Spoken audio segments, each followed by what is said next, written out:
Hey guys, good morning. Welcome to new video. In this video, I will explain you every property of Chaturbhuj.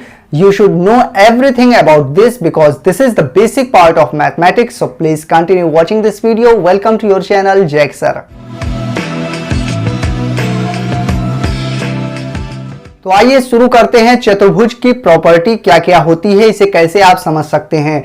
चतुर्भुज के नाम से ही आप समझ सकते हैं कि चतुर्भुज का मतलब क्या होता है। चतुर्भुज, चतुर मतलब चार और भुज मतलब भुजा, यानी कि चार भुजाओं से मिलकर जो आकृति बनाई जाती है, जो फिगर बनाया जाता है, उसी को चतुर्भुज कहा जाता है। तो आइए बनाकर देखते हैं हम। तो चतुर्भुज यानी चार भुजाएं। एक लाइन हमने ये खींच दी, इसको इंग्लिश में लाइन, हिंदी में रेखा या फिर आप भुजा भी कह सकते हैं। तो एक भुजा ये हो गई, दूसरी भुजा ये हो गई, तीसरी भुजा ये हो गई, चाहे जैसे भी आप उसको बना दीजिए। तो ये हमने इस तरह से बना दिया। एक लाइन ये है, एक ये, एक ये, एक ये, चार लाइनें मिला के जो आकृति बनी उसी को हमने चतुर्भुज कह दिया। अब चतुर्भुज में और क्या क्या होता है। चतुर्भुज में यहां पे एक कोण बनता है, यहां पर एक कोण बनता है, यहां पर भी, यहां पर भी। क्यों बनता है? क्योंकि जब भी दो लाइनें आपस में मिली होती हैं तो वहां पे एक एंगल बनता है, कोण बनता है। मान लीजिए एक लाइन ये है, एक लाइन ये है, तो यहां पे एक कोण बनेगा। एक लाइन ऐसे है, एक लाइन ऐसे है, जब भी दो लाइनें मिलेंगी तो यहाँ पे एक एंगल यानी कि कोण बनता है।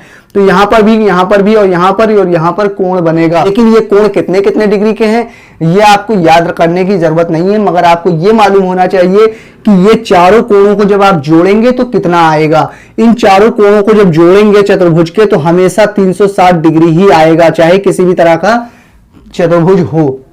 तो आप ये समझ गए कि चतुर्भुज में चार लाइनों से मिलकर जो आकृति बनती है उसे चतुर्भुज कहते हैं। चतुर्भुज के चारों कोणों का योगफल 360 डिग्री होता है।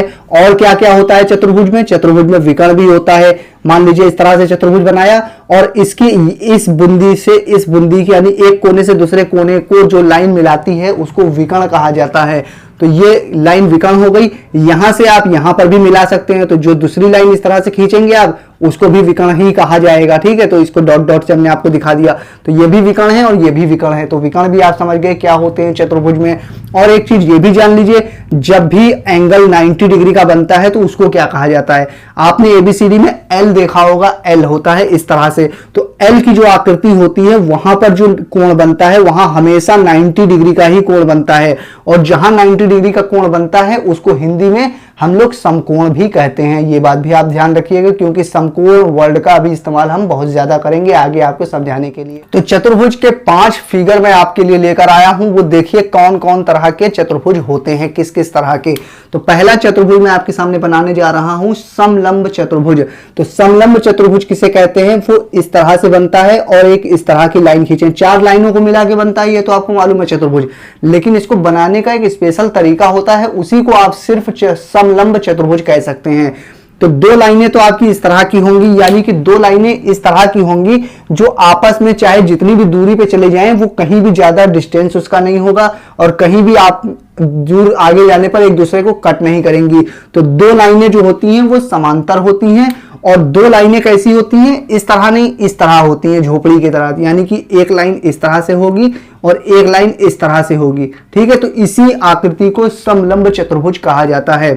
इसकी डिफिनेशन आप इस तरह से याद कर सकते हैं, ऐसा चतुर्भुज जिसकी सम्मुख भुजाओं का एक युग्म समांतर होता है उसी को समलंब चतुर्भुज कहा जाता है। समांतर किसे कहेंगे? जो आमने सामने की भुजाएं एक सीधी लाइन में जा रही हैं उसी को समांतर कहते हैं। तो ऐसा चतुर्भुज जिसकी सम्मुख भुजाओं का एक युग्म यानी कि एक पेयर जो है वो समांतर होगा उसे समलंब चतुर्भुज कहेंगे। और दूसरा पेयर जो है वो समांतर नहीं है क्योंकि एक दूसरे को थोड़ी दूर पे जाने पर कट कर देगा, इसको समांतर नहीं कह सकते। तो ये समलंब चतुर्भुज हो गया। दूसरा चतुर्भुज देखिए, समांतर चतुर्भुज किसे कहते हैं। समांतर चतुर्भुज में क्या होता है? दो लाइनें इस तरह से समांतर होंगी और दो लाइनें इस तरह से होंगी, इस तरह से और इस तरह से। यानी कि ऐसा चतुर्भुज जिसमें सम्मुख भुजाओं के दोनों युग्म समांतर होते हैं उसे समांतर चतुर्भुज कहा जाता है। क्योंकि ये लाइन और ये लाइन आपस में समांतर है, एकदम सीधी जाएगी, चाहे जितनी भी दूर जाए, एक दूसरे को कट नहीं करेगी और ज्यादा डिस्टेंस भी नहीं होगा, जितना है उतना ही रहेगा। और इधर वाला जो पेयर है लाइनों का ये भी समांतर है, तो इसको समांतर चतुर्भुज कहते हैं। तो इसकी डिफिनेशन आप इस तरह से याद कर सकते हैं, ऐसा चतुर्भुज जिसकी सम्मुख भुजाओं के दोनों युग्म समांतर होते हैं उसे समांतर चतुर्भुज कहते हैं। तीसरी आकृति आप देखिए, समचतुर्भुज। समचतुर्भुज ऐसे बनता है, इस तरह से आप बना सकते हैं। बर्फी की तरह, बर्फी आपने देखी होगी, इस तरह से बनती है, इस तरह से बना के इस तरह से बना लेंगे।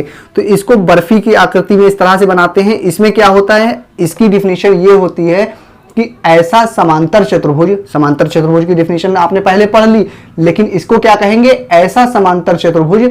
समांतर चतुर्भुज मतलब सम्मुख भुजाओं के दोनों पेयर जो हैं वो समांतर होंगे। तो ऐसा समांतर चतुर्भुज जिसकी सारी भुजाएं बराबर होती हैं उसे समचतुर्भुज कहा जाता है। तो इसकी ये लाइन, ये लाइन और ये लाइन, ये लाइन, चारों लाइनें बराबर भी हैं और आपस में एक दूसरे को कहीं पर कट भी नहीं करेंगी, ये समांतर भी हैं। तो इसलिए इसको कहेंगे ऐसा समांतर चतुर्भुज जिसकी चारों भुजाएं बराबर होती हैं उसे समचतुर्भुज कहा जाता है। अब अगला आप देखिए, अगला आप देखेंगे क्या, आयत। आयत होता है, आपके पास एक मोबाइल फोन होगा, मोबाइल फोन इस तरह का होता है, आप जिस पर लेटते हैं वो बेड हो सकता है, चारपाई हो सकती है, तख्त हो सकता है, वो भी इसी तरह से होता है। तो इसको, इस आकृति को क्या कहते हैं, आयत कहा जाता है। लेकिन इसकी डिफिनेशन आप किस तरह से याद करेंगे, ऐसा समांतर चतुर्भुज जिसके चारों कोण समकोण होते हैं। ये समांतर चतुर्भुज तो है क्योंकि ये भुजा और ये भुजा समांतर है, इसकी ये भुजा आपस में समांतर है, लेकिन ये ऐसा समांतर चतुर्भुज है जिसके चारों कोण समकोण होते हैं, यानी कि यहां पर, यहां पर और यहां पर और यहां पर जो एंगल बनेगा वो आपको याद होना चाहिए कितने डिग्री का होगा। यहां पे 90 डिग्री, यहां पर भी 90 डिग्री और यहां पर भी 90 डिग्री और यहां पर भी 90 डिग्री ही होगा। लेकिन इन चतुर्भुजों में कितने डिग्री का कोण होगा वो हमें याद करने की जरूरत नहीं है, लेकिन चारों कोणों को जब जोड़ लेंगे तो 360 डिग्री आना चाहिए, ये आपको मालूम होना चाहिए। इसके चारों कोणों को जोड़ लीजिए तो 360 डिग्री आ जाएगा। अब अगला आपके सामने आने जा रहा है क्या, वर्ग। वर्ग की डिफिनेशन भी देखिए, वर्ग क्या होता है, देखिए इसी के तरह की ये आकृति है, तो इसको क्या कहेंगे, इसकी चारों भुजाएं भी बराबर होती हैं और ये समांतर भी हैं चारों, तो इसको समांतर चतुर्भुज भी कह सकते हैं, इसे समचतुर्भुज भी कह सकते हैं। तो इसकी डिफिनेशन इस तरह से पढ़ेंगे, ऐसा समचतुर्भुज, क्योंकि समचतुर्भुज की डिफिनेशन जब हमने पढ़ी थी तो हमने बताया ऐसा समांतर चतुर्भुज जिसकी चारों भुजाएं समान होती हैं, बराबर होती हैं।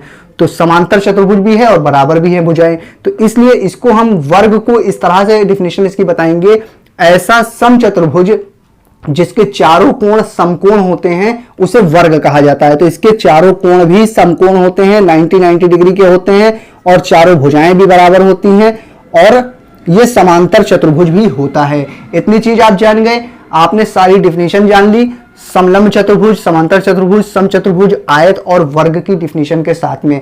अब कुछ और प्रॉपर्टी है वो भी मैं आपको बता देता हूं, जैसे कि यहां पे ये लिखा हुआ है समचतुर्भुज, समांतर चतुर्भुज, तो समांतर चतुर्भुज की सम्मुख भुजाएं जो होती हैं वो बराबर होती हैं, यानी कि ये लाइन और ये लाइन आपस में बराबर होगी, ये लाइन और ये लाइन भी आपस में बराबर होगी। तो समांतर चतुर्भुज की सम्मुख भुजाएं भी बराबर होती हैं और समांतर चतुर्भुज के सम्मुख कोण जो होते हैं वो भी बराबर होते हैं, यानी कि ये समांतर चतुर्भुज है तो इसके सामने ये वाला कोण और ये वाला कोण आपस में बराबर होगा, ये भी याद रखिएगा। और ये वाला कोण यानी कि दो लाइन से दिखा दिया ताकि ये आपको ऐसे समझ में आ जाए, तो ये कोण आपस में बराबर होगा। तो समांतर चतुर्भुज के सम्मुख कोण बराबर होते हैं, समांतर चतुर्भुज की सम्मुख भुजाएं बराबर होती हैं और समांतर चतुर्भुज के जो विकर्ण होते हैं वो एक दूसरे को बराबर बराबर काटते हैं, यानी कि यहां से लेकर यहां तक अगर आप लाइन खींचेंगे, एक विकर्ण खींचेंगे और फिर यहां से लेकर यहां तक एक विकर्ण खींचेंगे, तो ये जो विकर्ण जा रहा है ये दूसरे विकर्ण को बराबर बराबर काटता है, यानी कि आधा आधा काट देता है, यानी कि 20 से जाता है। तो समांतर चतुर्भुज के विकर्ण परस्पर समद्विभाजित भी करते हैं, ये चीज भी आप समझ लीजिए। अब समांतर चतुर्भुज के बारे में आपने सब चीजें जान ली हैं। अब आयत में देखिए, आयत में क्या होता है, इसके जो विकर्ण होते हैं वो समान लंबाई के होते हैं, यानी कि एक लाइन इधर खींचेंगे एक विकर्ण ये हो गया, एक लाइन इधर खींचेंगे एक विकर्ण ये हो गया, दोनों विकर्णों की लंबाई जो होती है वो बराबर होती है। तो आयत के विकर्ण समान लंबाई के होते हैं। अब यहां देखिए समचतुर्भुज में, समचतुर्भुज के जो विकर्ण होते हैं वो समान लंबाई के तो होते हैं, साथ ही साथ में ये एक दूसरे को लंब पर काटते हैं, यानी कि 90 डिग्री पर काटते हैं, यानी कि ये जो विकर्ण है यहां से यहां तक, ये जो विकर्ण है यहां से यहां तक, तो ये विकर्ण जो है यहां से जब इधर से इधर मोड़ेंगे तो ये एल आकृति बनती है, यहां पे 90 डिग्री का कोण बनेगा, यहां पर भी 90 डिग्री का कोण बनेगा, यहां पर भी 90 डिग्री का कोण बनेगा, यहां पर भी 90 डिग्री का कोण बनेगा, यानी समचतुर्भुज के विकर्ण परस्पर लंब होते हैं, इस तरह से आप इसे पढ़ सकते हैं। और वर्ग में क्या होता है, वर्ग के विकर्ण समान लंबाई के होते हैं और परस्पर लंब होते हैं, क्योंकि एक वर्ग जो है इसके चारों कोण इसी के तरह है, यानी कि आयत की तरह प्रॉपर्टी है इसकी। तो इसके जो वर्ग होते हैं, अविकर्ण जो होते हैं, वो समान लंबाई के भी होते हैं और परस्पर लंब भी होते हैं, क्योंकि इसकी प्रॉपर्टी इससे भी मिलती है, क्योंकि इसकी चारों भुजाएं इसी की तरह बराबर होती हैं। इसलिए वर्ग के दोनों विकर्ण समान लंबाई के होते हैं और परस्पर लंब भी होते हैं। तो इस तरह से मैंने आपको एक्सप्लेन कर दिया कि चतुर्भुज की क्या क्या प्रॉपर्टी होती है। ये वीडियो आपको कैसी लगी आप मुझे कमेंट करके बता दीजिए। मैं फिर हाजिर होऊंगा किसी और नई वीडियो में। जब तक के लिए बने रहिए जय अक्षर के साथ।